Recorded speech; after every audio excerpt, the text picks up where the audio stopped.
This is lecture 12, which will be about banana and plantain. Plantain is actually another word for what is also commonly known as green bananas. This is called plantain. Green banana is usually used for cooking, not for sweet fruit consumption.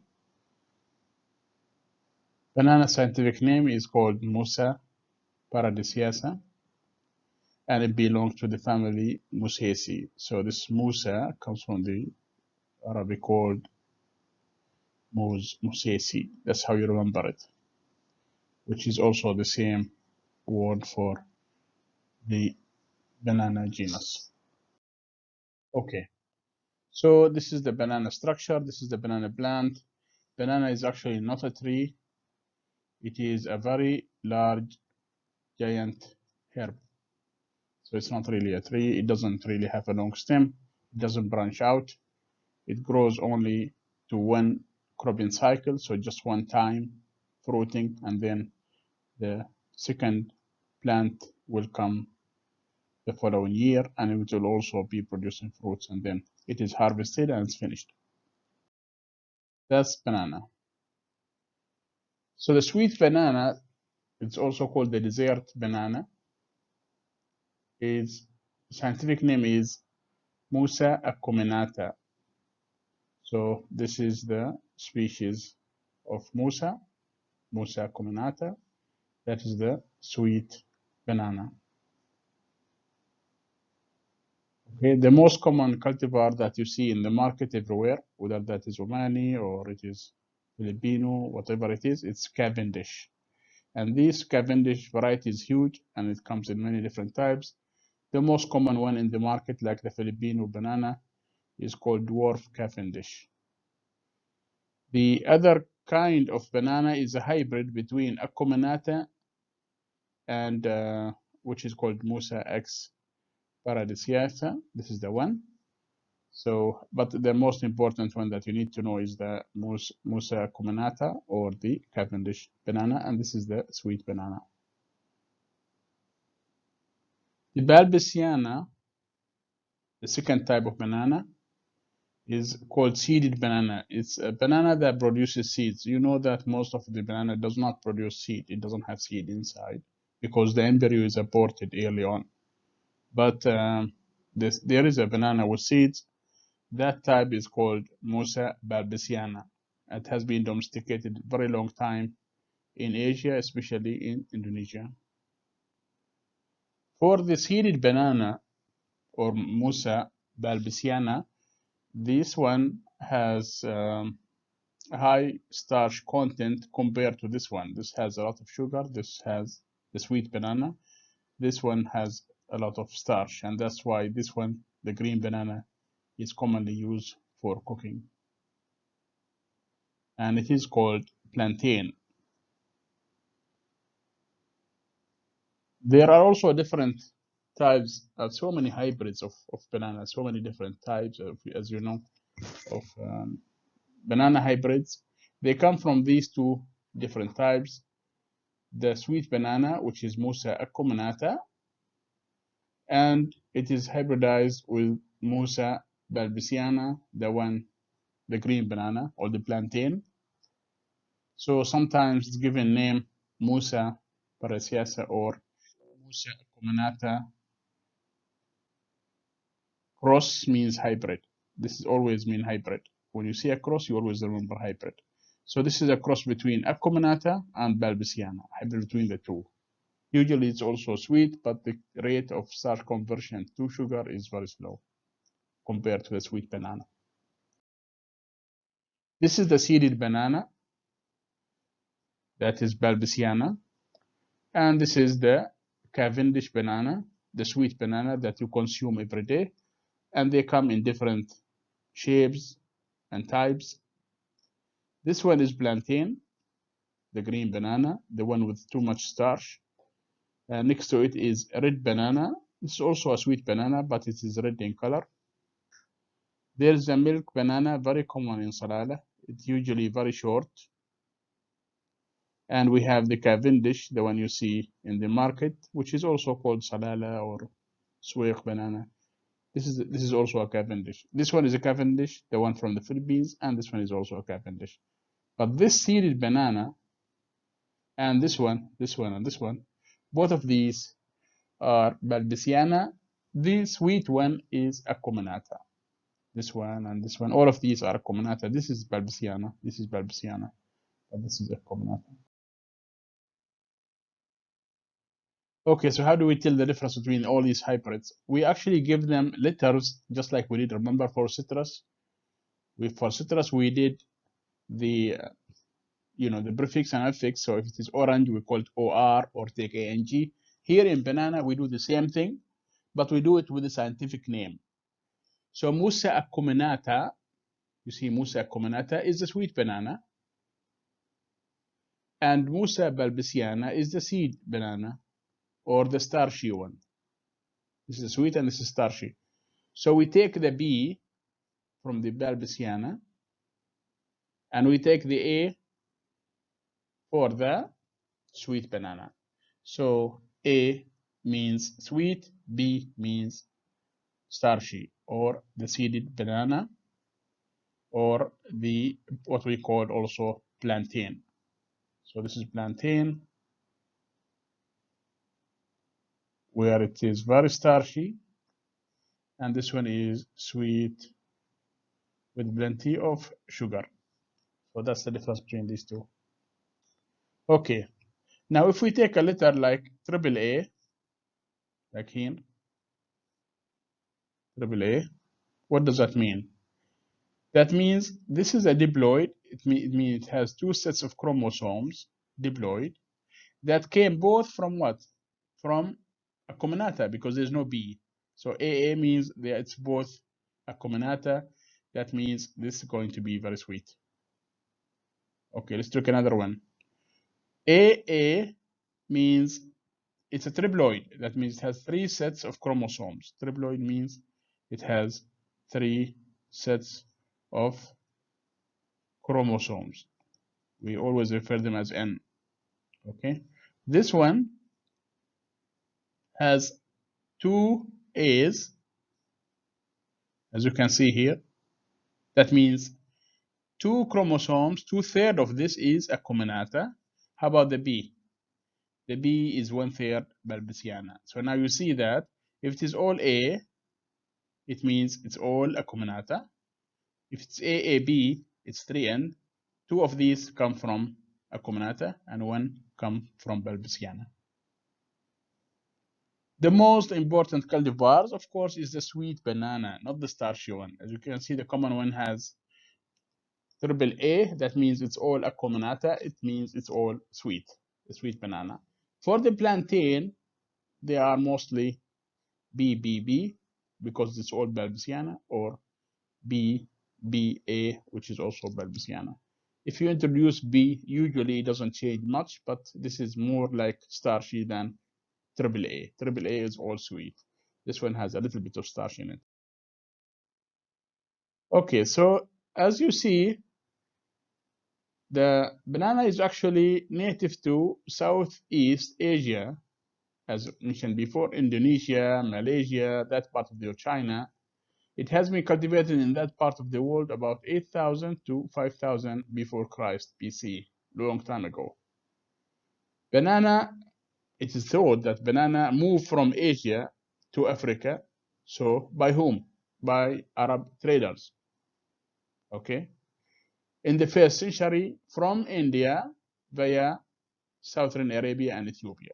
So this actually brought the banana, came from Asia to Southeast Asia, Indonesia, Malaysia, and so on, to India, and then the Arab brought it from India to Africa. Who are these Arabs? They are in Southern Arab. Yani this is only Oman and Yemen. So most likely the Omanis are the one who brought the banana from India, and they grow it in Africa, including Ethiopia, because Oman used to control the Eastern Africa. So Ethiopia is Eastern Africa. So most likely Oman is contributed to the spread of banana worldwide. Actually, the name banana comes from the Arabic word which means banan, that is finger.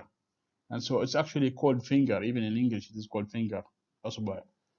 So banan is a word for banana. And that name is given by the Arabs. It's very important food crop in developing countries.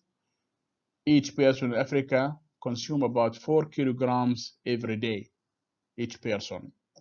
And they usually consume, of course, the starchy one, which is the Balbisiana one, because they use it for flour, for bread, for cooking, all kinds of things. The largest producer of banana is India, Brazil, China, Ecuador, and the Philippines.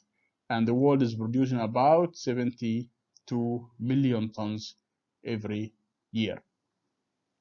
In Oman, the most commercial areas, south and northern Batna, mostly Suwaiq area, a little bit of Sana'a, Barka before, not now, but a lot of it in Suwaiq, Sahar, that part of the world, or of Oman, and also in the coastal plains of Dhofar. Okay, so you can see that the banana was here in Asia, then it traveled by the Arabs. You can see mostly Omanis, a little bit in Yemen here also, but I think mostly in Oman. And then these guys, they brought it to Africa, North Africa, and East Africa, because this used to be controlled by Oman. So most likely Omanis are the ones that moved the banana from Asia to Africa, and from Africa it spread to Latin America and worldwide. This is the world production of banana. You can see India is the largest one, but all these countries, tropical countries, whether they are in Asia or in Africa or in Latin America, they all produce large amount of banana.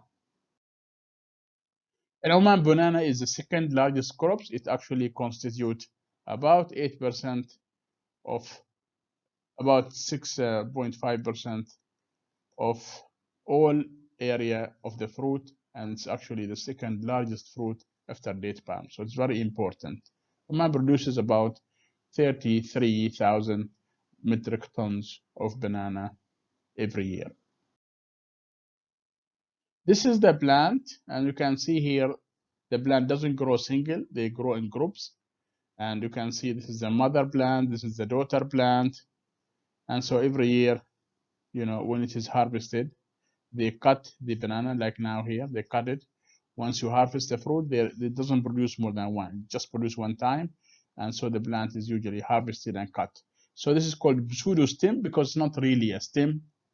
It is actually made of leaf layers. So it's actually leaf layer. That's what you see as a stem. So this is not really a stem. This is layers of leaf sheath. This is what the stem, what makes the banana. This is a small stem here in the middle, but this one is really not the stem of the banana. So there is underground rhizome. If you go here, all this growth will come from the underground rhizome. And the root system, because this is a monocot, the root system is fibrous. This is what the rhizome, underground rhizome, looks like. This is where all these other small plants will come from these rhizomes.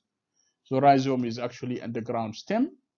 It's not a root, it is underground stem with many buds or meristems. Each of these will produce one plant. So this mother plant will have 3 plants, and then these 3 plants will have 3 other plants, and so on. So pseudostem will grow, flower, and stalks, and then you cut that stem once, or the pseudostem, once you harvest the banana. You can see the leaves here are very large, but still monocot. You can see that the veins are parallel here. They are not network, they are parallel. And you can see here the fibrous root system. So the banana, this is the banana leaf. This is the leaf blade. So it's the banana leaf consists of the sheath. This is the sheath. This one is the sheath. And this is what makes a stem. Okay, this is the petiole, very long petiole, so stout petiole. And then you have the blade, which is this one. This is called the blade. So this is what it is,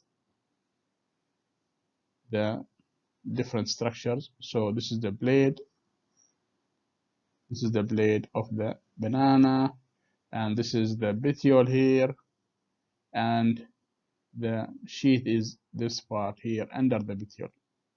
So below the petiole is the sheath. Usually the sheath is also extending here. That's what makes the banana stem. Okay. So usually one pseudostem, okay, can have over 40 leaves during its lifetime. So one banana will have 40 leaves. All these leaves are 40, one on top of the other.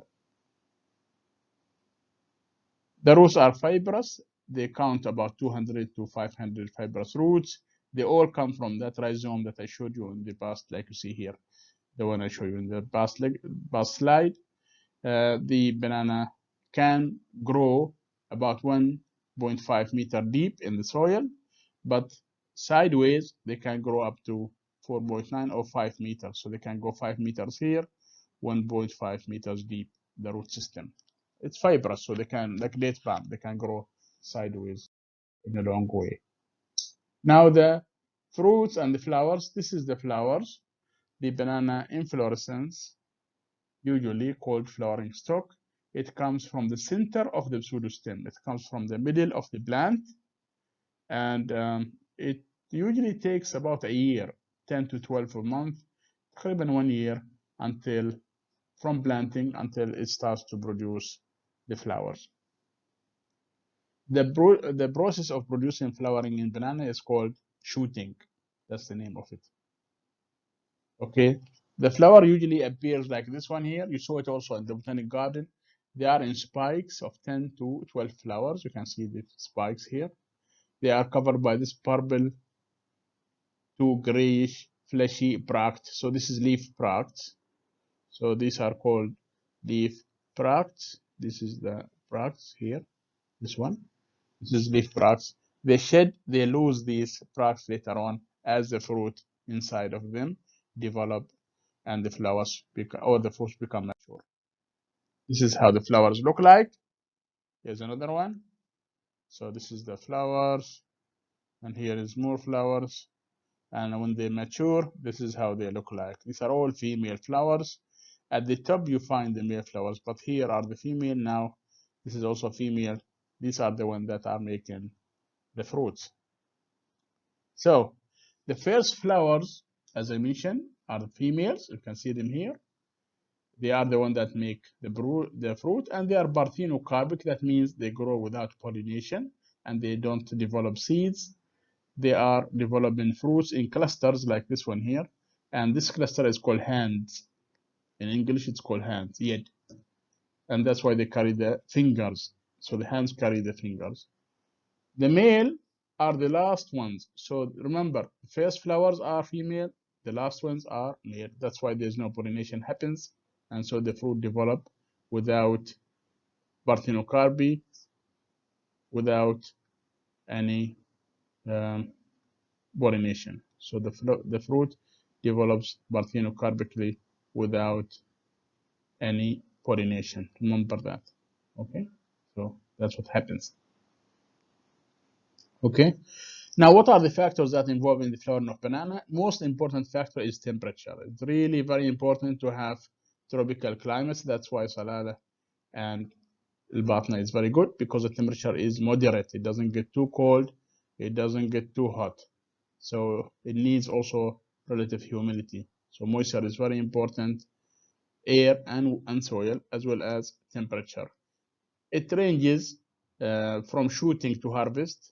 So this is from shooting. That means from flowering to harvest, it takes about 80 to 180 days.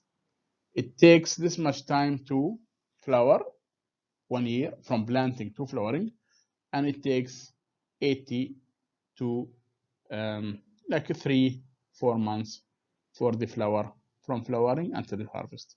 It takes about 3 to 4 months. Banana is, as you know already from the classification lab, it is a false berry. It's actually an accessory fruit, and it is climatic because it is ripened fast. It produces ethylene, and the rate of respiration is very high. Usually, as you saw in the market, it is ripened at destination using ethylene. Okay, this is the structure of the banana again. This is the brackets. Okay, and this is the banana blossom, the flowering of the banana. This is the young banana, the female one. This is a petal. Here is the mother plant. So the mother plant will always be flowering one time. This is now flowering, and because it is flowering, you see the banana bunch here. You see the bud here. This is called the banana stem. Okay, this is a banana stem. That's the reference for it. Banana doesn't have a stem, but because it is referred to the fruit part. But now remember, this is harvested. So after you harvest, like here now, once it carries fruit, you cut this. خلاص. This is cut. So this is removed. Like this one. This is the old one. Now this is the next one. Then after you cut it, what happens is you allow the second generation to grow, which is this one. So you allow this one to grow. This becomes a daughter plant. The mother plant will be cut. This is already harvested from before. And this mother plant or this daughter plant comes from the rhizome, from here, from the roots of the mother plant. So as you can see that after you harvest this one, you cut it, and then next year this will produce fruit. This also in the following year will produce more plants, and then the cycle continue. So actually all these banana arise from the same rhizome. As far as cultivar, Oman has many varieties of banana. These are examples of them. The common ones, very common ones. Melendi is very common in Batna. Fard is also common. Williams is very common. And Somali is not too common, but it is available. Very large fruit. The environment that's needed for banana include temperature. Temperature is very important. The banana likes warm to hot condition. It doesn't like cold temperature, but it doesn't like too hot and dry weather, like moist and warm. So the best temperature is between 26 and 28. So you can see here the temperature is not really too high.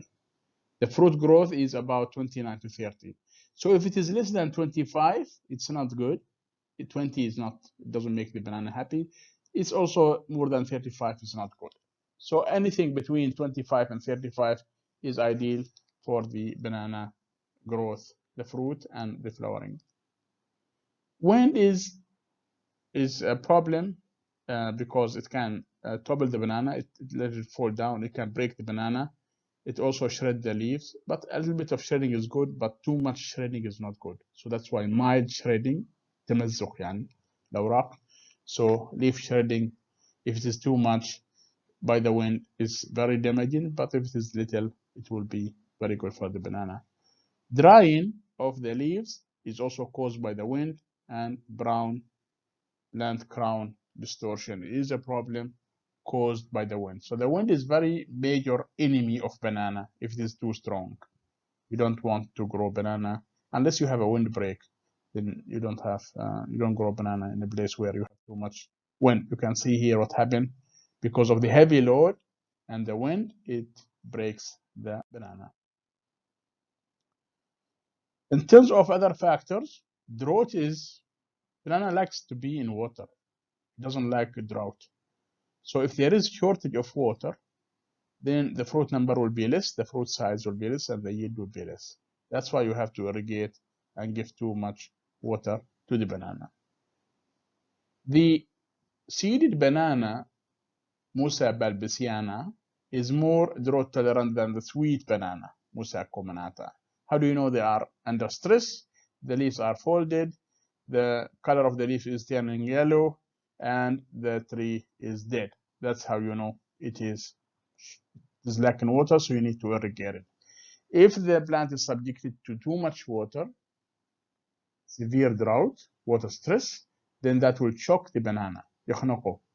So choking and pseudostem collapse is a result of severe drought. So you don't want to have too much drought. The banana can grow in a variety of soils, but it likes well-drained, sandy soils. It's very good for it, for the banana. Deep soils with high organic matter is very important. The pH of the banana likes is 5.5 to 7. Most of our soils in Oman, 7 to 7.5, so they are suitable for banana. Banana plants don't grow or fruit well in saline soils. This is a major issue in banana. It doesn't do very well in salinity. They cannot tolerate salinity, not like citrus.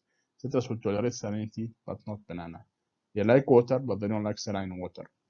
Soil damage includes yellowing and death of the leaf, margin, and deformed fruit. And you saw the same thing in other fruit trees like the mango, the same symptoms.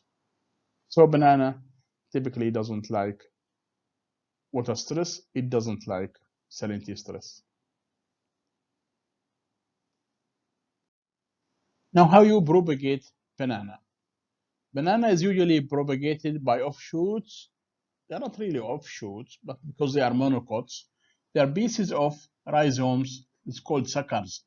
The one that come from the rhizomes. These are the daughters, basically.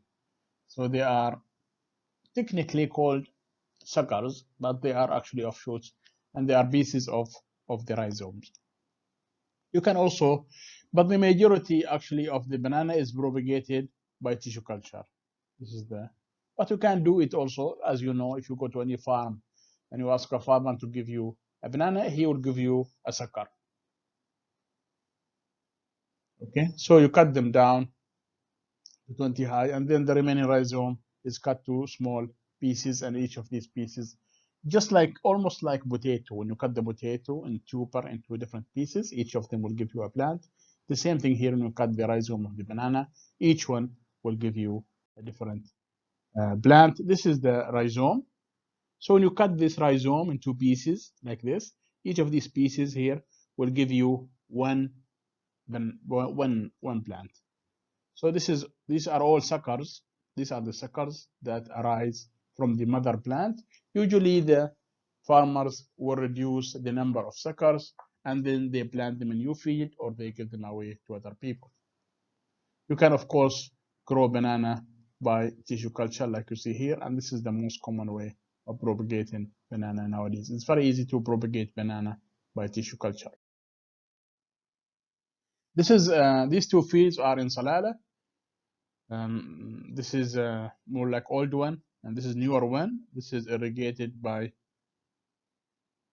can see here, both of them by modern irrigation system, but this is by sprinkler, and this is irrigated by drip irrigation. So you can irrigate it by different systems, and you can see the spacing here between bananas, and you can see here the banana is already this is a new banana, only one sucker, but here you can see the mother plant already large, and then the daughter plants already coming. Okay, you don't need to do too much pruning on banana because there's only one plant. But if you have extra pseudostems, additional suckers, you have to remove them from the rhizomes. So you cut them off. Also, when you harvest, you cut off at the base. After harvest, you cut off the pseudostem. The mother plant can be cut off. The number of pseudostem and their replacement is controlled by cutting off new suckers. You cut off any extra suckers. So this is what you do when you do pruning. You remove all the extra suckers. So this is these suckers will have to go. So you cut off at the base after harvest, and you reduce the number of suckers. Okay, so you reduce the suckers, you prune them, so you don't have too many plants growing here. You have the mother plant one, and then next to it, the large one, the daughter plant. This is the mother plant, and then a new one will be here for the future. This is the granddaughter. So you have like 1, 2, 3, maybe one more here, another granddaughter, and that's it. The rest you have to cut off. Okay, so you only need one, otherwise there'll be too much competition between the plants. That's why you only keep one pseudostem flowering and fruiting. You keep another one halfway through, like I showed you now, and you keep one small one or two maximum here. So the total is 3 to 4 only. You also, with pruning, you cut the dead leaves, of course, as you know, and you also, because if you keep the dead leaves, they will rub the fruits and they will cause scratches. That's why you see a lot of scratches and bruises in Omani banana, because they don't cut the old leaves or the dead leaves. You have to remove them. You also need to remove the end of the stalk. You can see so if the fruits are here, this part of the banana, you cut this out. Actually, it is also can be sold and cooked as vegetables. But the remaining banana you don't really want to keep. So if you see here, this is the banana. Okay, this is the flowering part. You cut this part out and you keep only the fruits. So this is the pruning of the banana. You remove all this. You keep like 3 of them only. This is the mother. You keep daughter. You keep maybe another daughter, and then you keep granddaughters. That's it. The rest you remove. Same thing here. This is too much. That's why they are weak. You see, they are weak compared to this one. This is strong. This one is weak. Why it's weak? Because you have 1, 2, 3, 4, 5, 6, 7, 8, 9, 10, 11, 12. So this is 12 here. You really need to keep only 3 to 4. You don't need 12. Otherwise, they become weak. The plant becomes weak, and also the fruit becomes very small. Harvesting, you know how banana is harvested. The bunches of the banana are harvested when the fingers are plump, they are swelling before they're beginning to turn yellow. You don't want them to turn yellow in the fruit. We usually harvest the banana when they are green, and then what happens is we take them to the market like mawali, and then they will do the ripening by ethylene gas. And you saw this in mawali market. You saw already this before. So that's how it's done. Banana has a few pests and diseases. The most common problematic pest or insect is flies. Fruit flies is a big problem. The diseases are many. The most important is these: banana disease, and now it's very common here in Al-Batna. And also this one, fusarium, actually killed one cultivar that was very common called Gross Mitchell. That's a long story. It's also a Cavendish that killed most of the banana in the past, and now it is also still a dangerous disease that is not yet controlled. So we have a problem with Sigatoka, we have a problem with banana disease, and insect fruit flies. Here you can see here, this is the cigar end rot, the name of the fruit, and here is also malformation of the banana, and here is broken banana because the fruit is too heavy.